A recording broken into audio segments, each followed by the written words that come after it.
Welcome to Your Epic Pursuit. I'm Mike Mooney, and this is a space where we dive into inspiring and real conversations with people to explore their journeys of leadership and performance.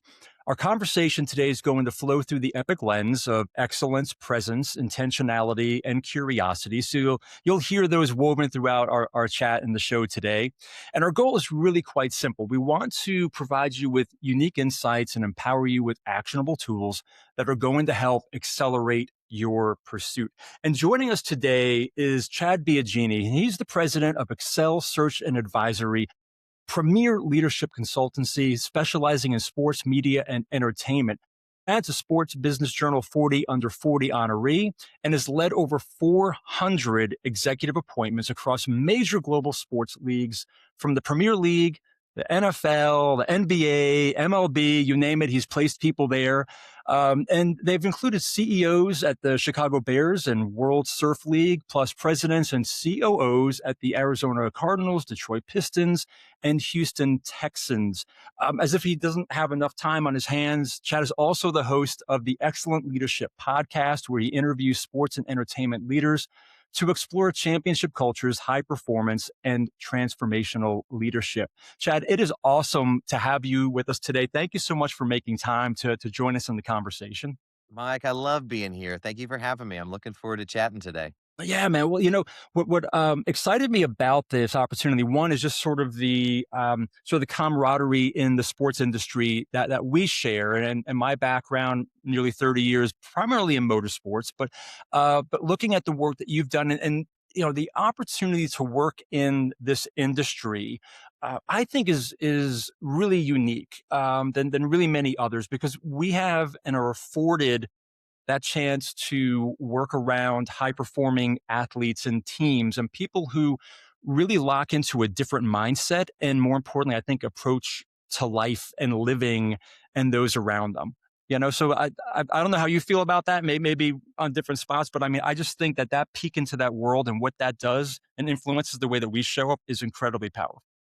Like, I love the world I get to live in. I mean, sports is an industry where people are in it because they like to compete. And you'll sometimes hear people say, hey, culture's like a family. And then you'll hear other people go, I didn't sign up for a family. I already have a family. I want to win championships. And so, like, to be around a culture where most people are in their own epic pursuit to Yeah. drop the name of this Thank you. and saying, how do I become a winner, the best version of myself, grow and climb and chase excellence. Yeah. It's invigorating. And like, every day waking up saying, how can I improve upon my stats from yesterday? Because yesterday's stats don't matter in this industry. And I've worked in several industries, and sports is certainly home for me now. Yeah, yeah, I love that, because the pursuit is really, I believe, what we're called to be in, and that regardless of what industry you're in, what your career path is, what your title on your card is, I really think if we were to strip all that away and think about the opportunities that we have in this life, in this time that we have to be a part of it and contribute. Uh, Man, we should be striving. We should be sitting there thinking in the pursuit of what can I do to sharpen that saw just a little bit more. So that space, I think, again, the way it rubs off on the people that get to be a part of it, I think, is also incredibly powerful. So Yeah, and I think yeah, the pursuit is actually where we gain the most appreciation, we find the most happiness. Like, it is actually the training for the moment that people enjoy. You hear all the stories of people finally getting into the university of their choice, or finally winning their championship ring, and the day later feeling like, wait, was that it? Because the outcome and the trophy is not actually what we get the most fulfillment out. It is yeah, the pursuit and chasing of this, and it's the day to day that you have to choose to be present in, hmm, and that is where we feel fulfilled, and we grow, and we yeah, improve, and we measure from. Because there's a lot of people without championship rings who are still champions, right? They pursued and they were excellent at what they do, and you can't yeah. measure the worth just on being the podium. Yeah, that's just so powerful, and I think for people in places in their lives right now where maybe they don't think that they're podium worthy or they have the potential to be, it's really, if we were to strip that away and to say, okay, Well, maybe, maybe not. Whose story is that? Or in whose story are you telling yourself? But the other thing is, what can you be doing to show up and to try to get just that little bit better? And, there's an interesting perspective that you just laid out that I think feels, I won't say it's universal, but I hear it a lot. And when you said that people feel like, they get that ring, they get that trophy, they get into whatever the goal is, and they go, "Is that it?" So I'm curious, like from what you've seen, do you think the people who recognize that there's more, is that a growth and a maturity thing? Is that perspective, or is there a way to maybe like plant better seeds in younger people's minds, and not just in sports, but coming up in their careers or whatever it might be, to sort of look at things a bit differently other than the outcome that we all seem to be like ingrained to focus and get after. Probably spend more time thinking on these things than I need to. But you've got extremes in situations, right? You've got the person who spends every dollar they make as though there is no tomorrow, and they're Yeah. enjoying life today. But if there is tomorrow, they're in trouble tomorrow. And you've got other people who live life so frugal, hoping to have it for a rainy day in the future. And some of them never reach that rainy day and they didn't get the most out of their life. And so, what is this balance? And this is part of our overall story and career, right? Some people who go, "Hey, I'll give back in the future." I hope you arrive in that future and get to give back one day. Or Right. others who say, "I'll work hard in the future." And maybe they missed out on a moment in their career. And so, think Mm, being intentional and being thoughtful goes yeah. a long way. I have a friend of mine who encouraged me to do this years ago. And so the start of every year I do. And I kind of map out the areas of my life and saying, where do I rank myself in things like being a dad, being a husband, being a man of faith, being an executive, in my financial management, in fun, in health, right? These are different categories of it. I'm leaving a couple out for brevity. And then I like stop and say, okay, well, where do I want to spend my time this year? Because I can't become a 10 out of 10 in all of these things. There's Right. not enough time to do that. And then as I start saying, okay, where do I want to try to pursue 10 out of 10? Well, what does 10 out of 10 look like in that Mm, category? yeah. So let's use being a dad. I'll take it personal, right? The 10 out of 10 dad has great relationships with his kids. They trust him. They're emotionally connected. The kids want to come home for holidays when they reach that age. What do I think that dad is doing tonight? They're Mhm. probably saying goodnight to their kids. They might be tucking them in, reading them a bedtime story, praying with them, exercising with them. Okay, so if I want to become that future dad, did I do today's exercise correctly? And like, I think that we are actually just an equation that's just all the small additions of our daily behaviors.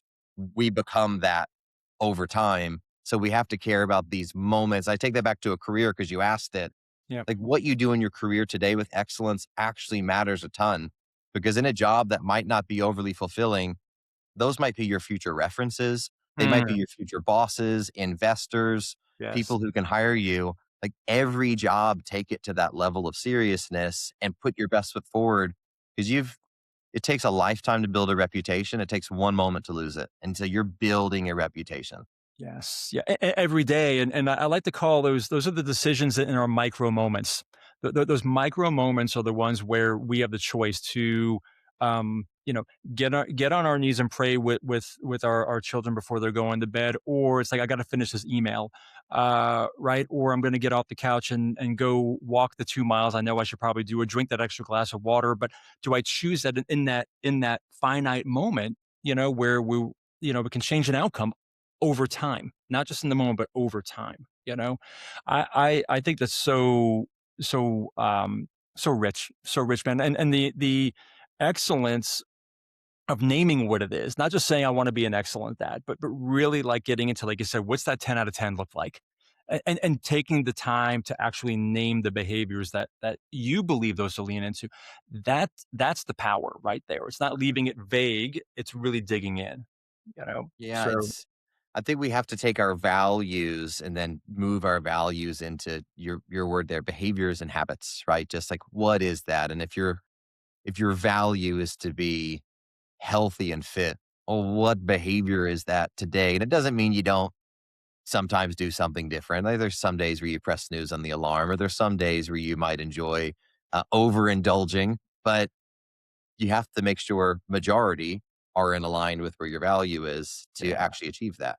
Yeah, yeah. So you used the word reputation before. I thought you were going right to my heart because I wrote a book on reputation and how do you build and protect that. And one of the points I make in there is around the idea of you know building a reputation is can be as simple as just living your values out every day.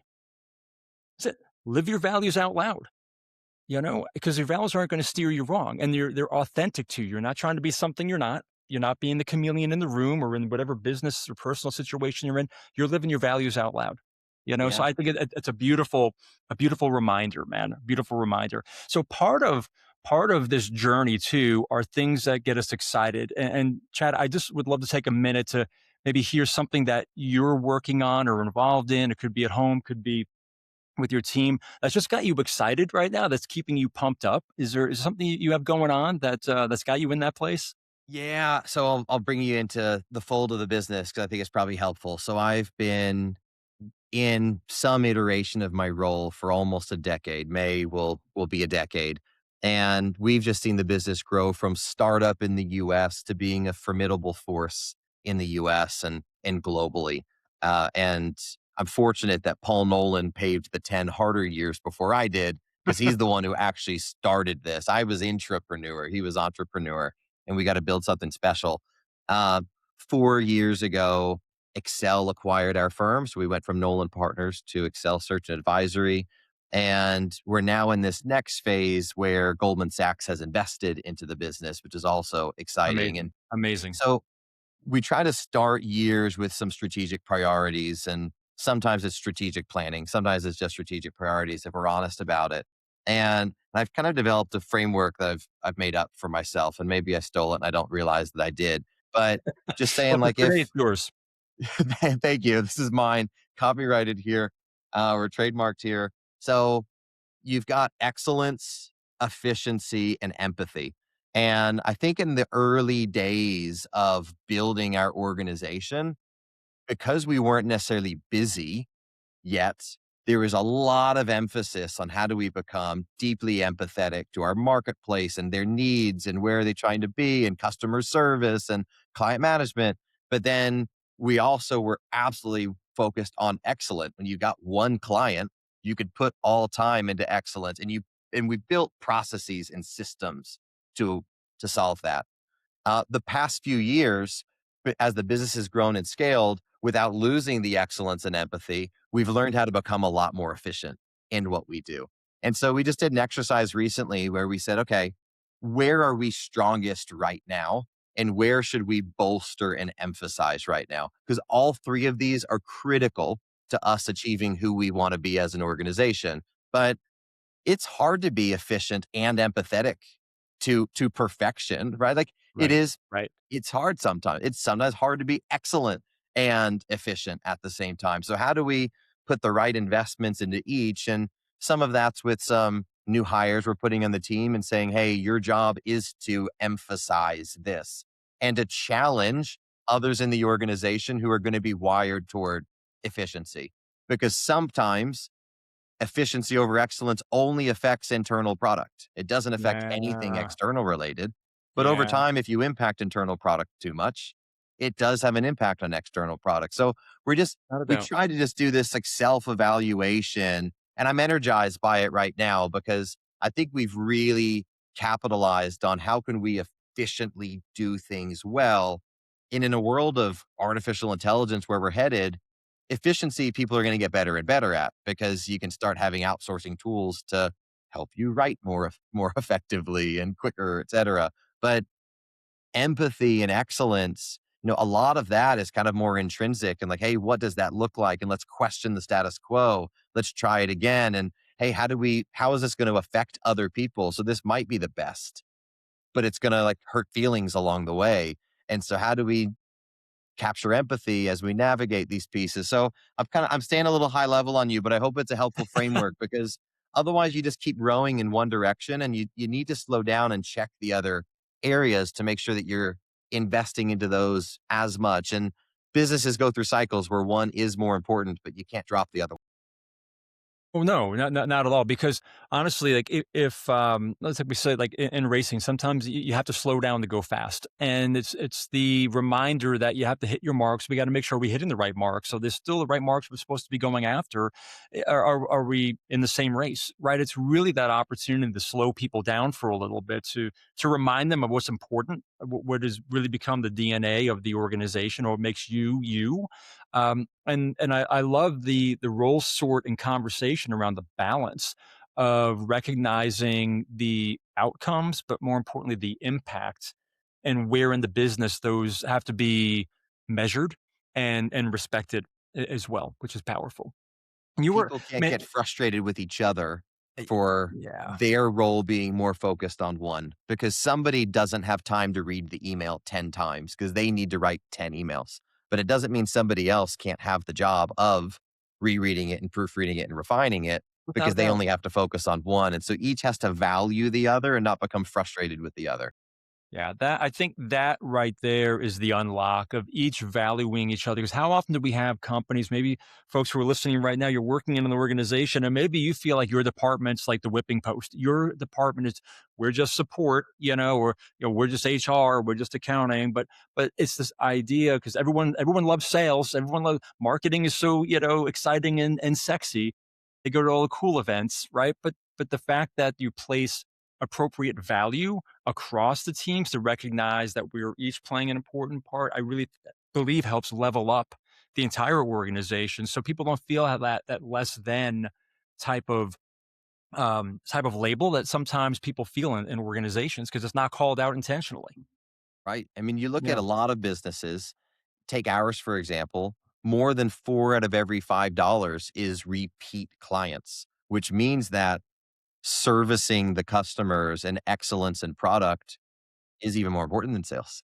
And yet it's easy to celebrate the salesperson. It's easy to put the bell in the sales hallway and right. like celebrate their success. But the person who was able to keep the client coming back for season tickets the 12th year in a row, but that's actually even more important than just go winning a new client and having to cycle that client out That's over right. and over again.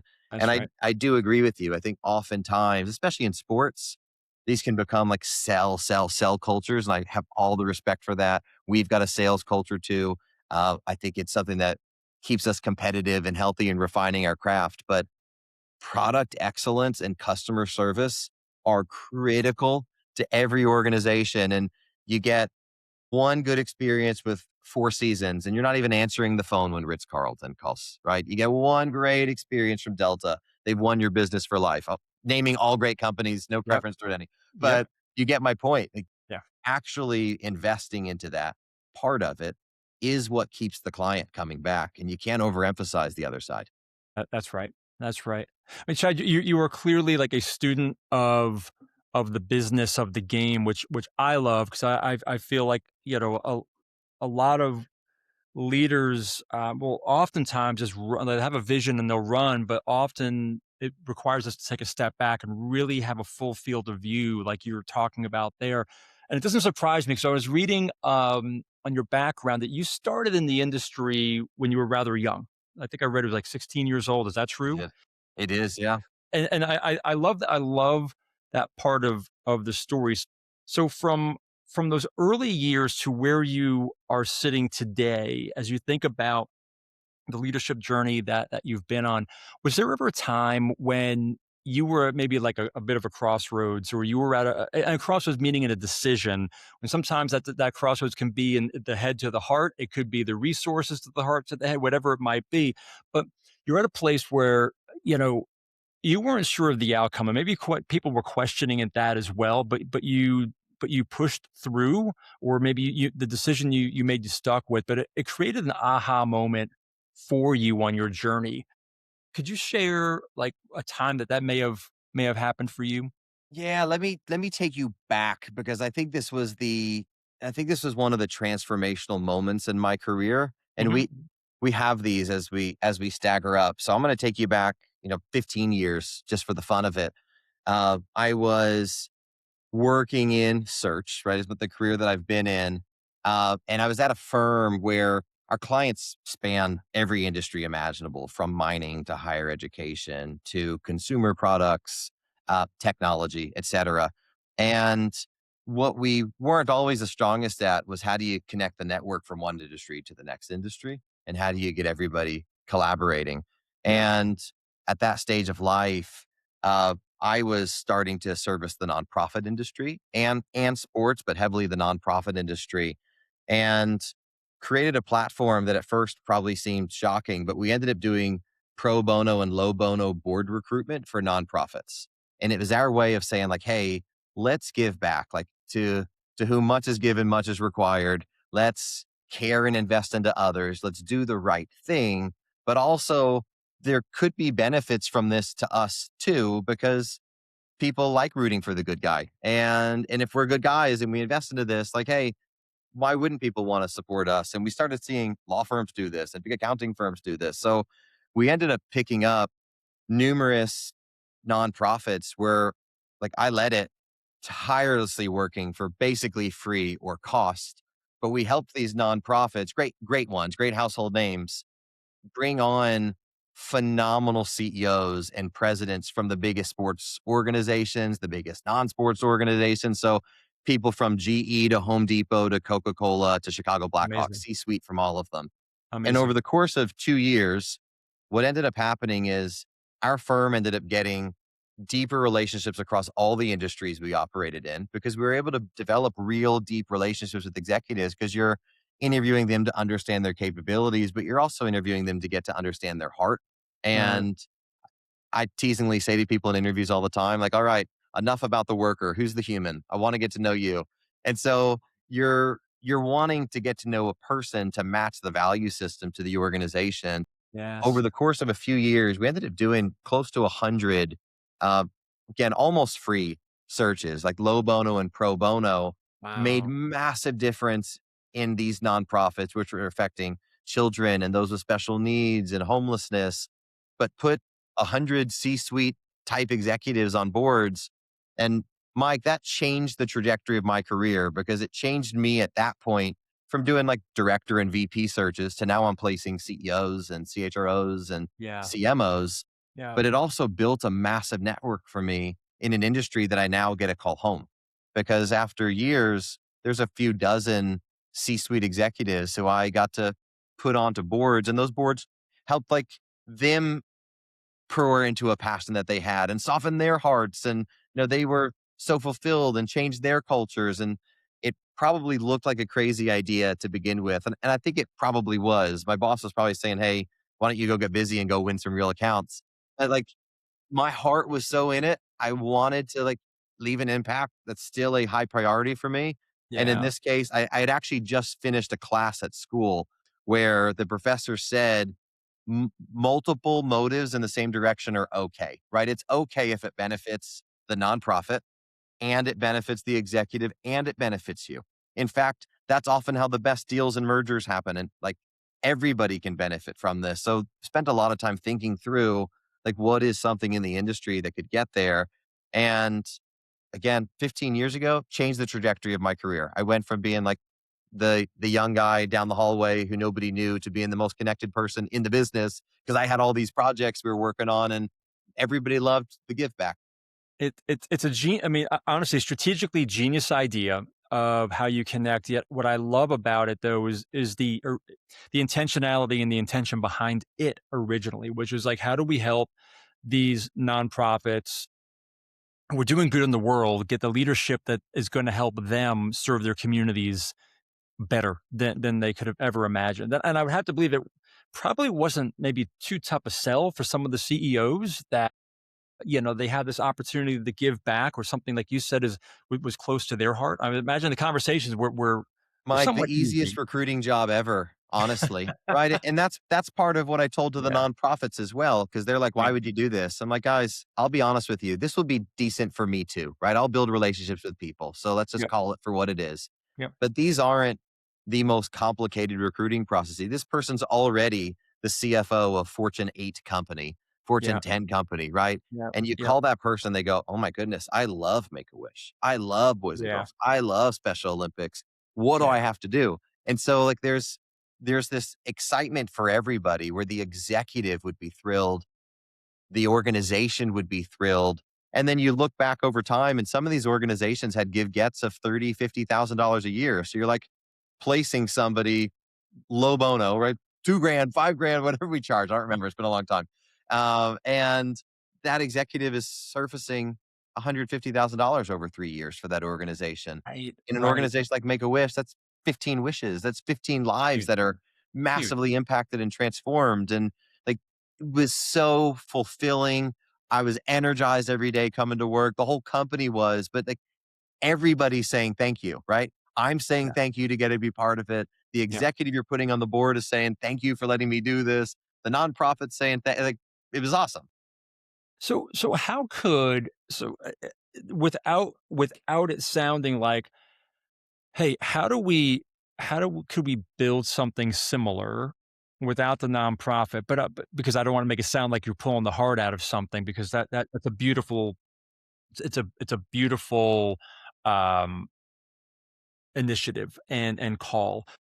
Yet, how could people take that idea, that concept of trying to help others get to a different, better place, or connecting people in a way that is going to help the individual, but helps them as well? Like, are there some things that you would recommend? Like, to me, that is there's a book I love called The Go Giver, and to Yeah. me, that's like straight out of there. But I'm curious, like, if someone were thinking about their career or their work right now, how could they apply something like that? And maybe it's not about placements per se, but what I'm hearing from you in this is like you're building a network authentically by recognizing where there's a need and there could be a desire, right? Or a need as well. So can we're just kind of like riffing right now on this, but is there a way or some things you can think of that would someone could today in their career would help them build something similar, and enhance and strengthen their net? Love the question. So I think being strategic with time is important. And like even back then when I was doing those searches and I serve on a couple of nonprofit boards now, one of the things I try to remind ourselves in these nonprofit situations is like, hey, sure, the executive might be lucky to serve on our board, but they'd also be lucky to serve on those 25 other boards. And sure, like they should give to us. We're a great organization, but yeah, so are all those other ones, right? So I think sometimes you have to get out of the way of just looking myopically and thinking that you deserve it just because. And I would say it to executives like, hey, you're thinking about navigating your own career. Go join nonprofit boards and go serve on committees your current organization doesn't let you do. Right. So if you are the CMO, I promise you, you're not on the finance or audit committee of your organization. One, that's happening at the board level, but two, that's not your function. But yet, the local library or zoo would probably be thrilled to have a senior corporate executive be part of the finance or audit committee. And now you're one of the few CMOs who now are developing these chops. And hey, if you want to be a CEO one day, nice to have financial literacy. And that's okay that you're gaining from this experience too. And hey, let's look at who the other board members are there. Well, you've got the CFO of a great division of a company and you've got a consultant or a banker from an organization you respect, like you're probably going to learn a ton from them while doing this audit together. So you're not going to have to do all the heavy lifting. There's a shared load. And I go back to like, it's okay to have mixed motives aligned Yep. in the same direction. And Yep. to go to the book you were talking about, Go Giver, right? A lot of the thought of a book like that is, hey, go help others solve their problems. And like you're sowing seeds that you will reap. I had a pastor who used to say, your dreams will come true when you go out of your way to make other people's dreams come true. Yeah. And and what you're I not love doing that. is saying, I'm doing this selfishly because I just want to get this out of this, right? You're actually changing your heart to say, hey, I'm going to develop and help others. Look who CEOs are these days. They're people with long leadership trees. They have long leadership trees because they invested into the growth of others. And what happens there? People go, I need to give you more people. Because if you Yeah. can do this to more people, the organization grows and careers develop. And so I'd say find ways as a leader to make an impact and to help people where they want to be helped rather than just forcing your ideas on them. Understand what their challenges are. Uh, Mhm. I love asking people across my own company, like, hey, what do you have to do this year to achieve your bonus? Because I know that's going to be like the three, four things they care the most about. Yeah. And so, like, great. If I can do something that helps them there, that's going to be great for our friendship. We're going to invest in each other. We're going to grow. We're going to develop. They're going to answer my call when I call, vice versa. So, like, learn about others, be curious, and then go try to solve those problems. Yeah. I had a conversation with a dear friend of mine on the show early on, Scott McGregor, and he was talking about, he was a chief revenue officer for a company years ago. And he had this idea of doing away with sales quotas. And the upper leadership were like, well, are you out of your mind? That's what we use to keep people moving forward and getting after their goals. He said, no, no, I want to get to know the people. I want to understand why they're working. I want to understand what it is that gets them up out of bed every day. And then I want to say, hey, how can I help you get that much money in your kid's college fund? How do we pay for that lake house up in the mountains that you and your wife have been like dreaming of getting? I want to focus in on the things that matter to them more than a quota. I don't the quota is just a number. It's just a way to measure, right? I want to get to the heart. So what I love, I'm hearing what you're saying, is just the curiosity to get a little deeper, right? To understand where they're motivated, and then show up, and how do we help you get there? Yeah. I have a Yeah. good friend of mine who's the world's best listener. And as a result, everybody thinks he's their best friend because most of us just struggle listening, right? We're just preparing our next answer already. And Aaron is never thinking about his next answer or his next question. He's just so present in the moment. Yeah. And if you're that person professionally, Mhm. you're going to be able to build a great network. You're going to have a fulfilling career. You're going to Yeah. be able to help people because you know how to help them Word and how word. to add value, and that's just gonna deepen those relationships. Yeah. Well, again, presence. I love it because you're hitting on like all of the epic pillars right now. But the power of presence to be in the now and not be distracted by the next in our minds, or with these things in front of us constantly beeping and buzzing on our wrists and all that. Like, how can we be there to, like your friend Aaron, to just listen, to like hear what is it that you're saying, and picking up on the verbal cues? Are you picking up on the body language, on the way they're emphasizing their words? Because we can be saying five different things, right? By the way that our body language and our tone, et cetera, are coming out. So are we really being present with the people to hear what it is that they're saying? Or maybe more importantly, as leaders, like, what do they need in this moment? Because it might be different than what I think they need. Yeah, and you end Right. up seeing just I think you end up seeing cultures thrive as a result of that.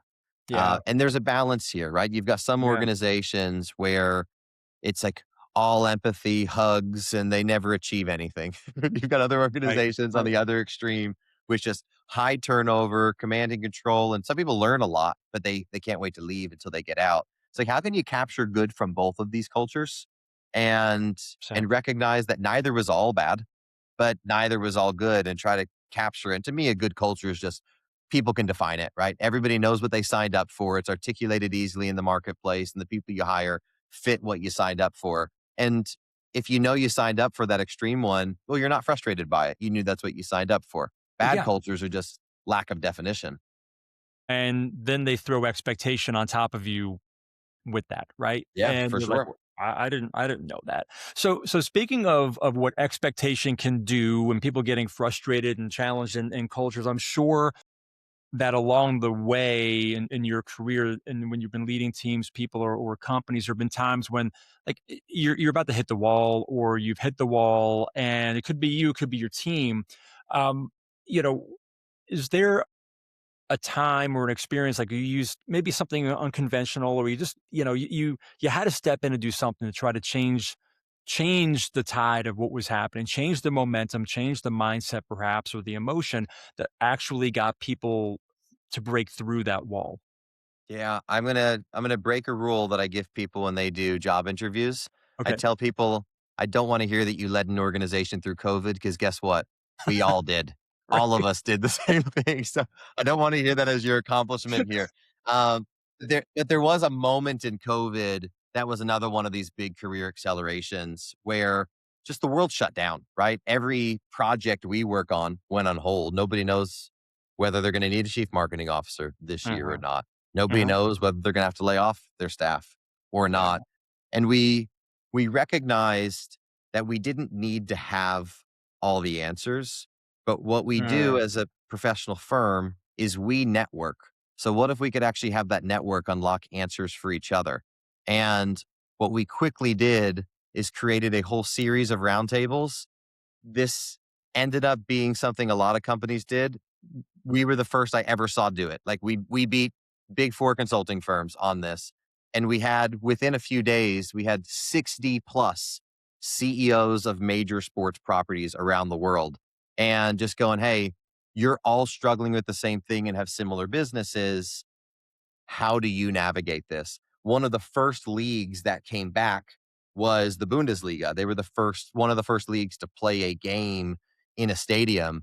The very next morning, we had 60 plus CEOs from the biggest sports teams in the planet getting to hear just on a video call like this, the post-mortem of that event. Here's what went well, here's what didn't go well. And it was granular, it was detailed, it was not recorded, it was this is a safe room. Mhm. And that just it took us as a group and us as individuals to this place of, hey, they're a strategic advisor and a business partner to us, not just a professional services firm.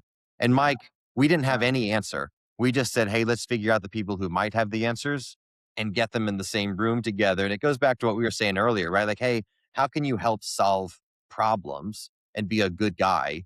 And in that process, it can be an accelerant toward the business. We saw our business dramatically grow from that point. And we like have the same battle scars as those executives because we did that and built from there. We now host an annual HR summit where people fly from all over the country and world to be part of our head of HR summit because we figured, hey, we can do this. Let's just make it in person. Well, We sure. have dinners where we bring and small conferences where we bring in CEOs and GMs and athletic directors and we play just the moderator of this story. And we're not saying we're here to solve your problem. We're not saying we have the answer. If we did, we'd say all you need to do is hire better recruiters. But that's not what you're asking for today. You're asking to talk about something unrelated, but we can still bring the experts together. So it created this new, tool That's that right. we can call a marketing vehicle, although it's not necessarily why it was created, but it's almost become one. And and it helps everybody in the space. Uh, and we probably seemed crazy for saying, hey, we're going to dedicate so much time to something that's not revenue generating. But we also said, like, these are our friends. And if they're not our friends, we want them to be our friends. And what do our friends need right now? They, they need peers and therapists Mhm. and colleagues. Yeah. So, all right, let's do it. Yeah, and in some cases, peer therapists, right? The ones that can say, "Hey, I get you, I understand," because you think about at that level, that executive level, and there's a reason why they say it's lonely at the top, right? And the fact that you were creating a space where these people could come together and share, I think that's the powerful aha. Like it was the awareness in that moment. It might not have been like just for a team or an organization. You step back and hey, we're all in this. Like I heard a great line about COVID where people said, people would always, oh, we're all on the same boat. Look, we're in the same storm, but we're in different boats. And if you can find the people that are in similar boats who might be able to kind of like tie off to each other during that time when they say any port in the storm, maybe we can be the port in that moment, right? And create that space. I mean, that gets back to the relational impact we have when we just take a step back and look at the industry or within our team because oftentimes we get just so narrow focused on what's here in front of us that we lose sight of sometimes the need that's out there and in front of us. Yeah, I Yeah, fully agree with you. And I just I love it.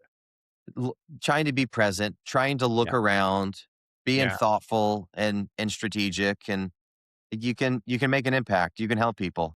yeah. So good, man. So as we wrap up, I'd love to ask you one last question because this has been gold, and I'm gonna go through some thoughts in a hot second here. But I would love to know what are you doing right now to keep your saw sharp? Love the question. So I am obsessed with double dipping my time, which might not be being present, but Okay. I will be listening to a audiobook while I'm cooking, or I Oh, will I don't. be listening to a leadership podcast while I'm working out. So I try to have minimal time where I'm only doing like the one like required activity. I don't love working out, but instead of listening to music, which I might amp me up and I might enjoy, I'm going to listen to a leadership book to try to fill my tank and keep my edge sharp. Uh, Yeah. my clients and my candidates are the most successful people on the planet. And somehow I get to be in this community with them. And they are reading these books, right? They are digesting these podcasts. And when I ask them what they do in their free time, I'm rarely getting, "This is the music I listen to, and this is the Netflix special I just watched." I rarely get that. I Hmm. hear them quite intentional around developing themselves, Yeah. investing Yeah. into things that are important to them, being intentional and not just allowing stuff to waste away. And I think that matters a lot. When I talk to young people, I tell them like there's a reason why a lot of CEOs who got to their jobs early because they didn't go to the night out and they didn't party as much and they didn't watch 5 seasons of Stranger Things. It's your choice. I'm not saying that's the direction you have to choose. Don't say I'm the mean guy who said you're required to do that. Not everybody needs to chase being on the top, but there's a correlation to the people on the top and their heavy readers, heavy Yeah. digesters of information, Yeah. constantly asking other experts, "How did you get to where you are?" So Hmm. that's where I spend a lot of my time is saying, "How can I make sure that in only 24 hours, I'm just having as much impact as I can with my time?" Yeah. And it's hard, and sometimes it can be exhausting, but I'm so grateful for it. And then I'd say even that, to bring you back to the beginning, now one of the activities that I was intentional about this past year that I would encourage everybody else to do is I said, "Hey, family is a value that I want to spend more time in." When I had my mapping exercise, and fitness is an area I want to spend more time with. I've convinced all 3 of my kids they love jogging. So now I have jogging partners and I'm able to jog with my kids. And sometimes it is drop one off, go get the next one, drop one off. And this is my excuse for just only doing zone 2 training rather than working hard. I'm like, well, I need to be able to talk to my kids. But like, Oh my God, man. again, there's abilities to double dip time to learn and grow and be intentional. That's what I try to do. I love it, man. You're still recruiting even outside of work because you clearly recruited the kids in the running with you, which is genius. I love that, Chad. This has been just a phenomenal conversation, man. And what I love about this in particular wasn't just a peek inside your head; it also gave us a nice look into your heart as well in terms of how you choose to show up and lead. And lead by example, so if I'm to go back through some of the notes and I mean, folks who've been watching the show know I like to recap at the end because it's just such great value and information here. But just asking yourself, like, what does 10 out of 10 look like in your life? You think about naming the behaviors, naming what intent, like what that looks like and how that shows up. The idea in your company of being able to look at the core elements, like you had mentioned, excellence, efficiency, and empathy, and recognizing that it's not an equal balance across the organization. So how do we roll sort and balance and frame it so that the output and the impact are respective of the people who are engaging in that and the value of the people, focusing on product excellence and customer service day in and day out, just phenomenal. The aha moment, right? Where you recognize that multiple motives, as you said, multiple motives in the same direction is good. Let's figure out, right, how we can make that work for everyone. The fact that through volunteering, there's the opportunity to gain skills that can then obviously come back around and help you in your career at a point down the line. You just never know. The relationships that you get to build there. Absolutely phenomenal. You mentioned something I really love, this idea of a leadership tree, and looking at that, at the roots and the leaves and the branches that grow off there. And what a great analogy for leaders to think about. How can we grow our own trees, the roots, as well as the leaves and the branches. Like every day we have that opportunity to plant a seed, to help someone recognize something better in themselves than they did before, right? By understanding their goals, understanding them as a human, as what they're there to contribute and be part of. So phenomenal.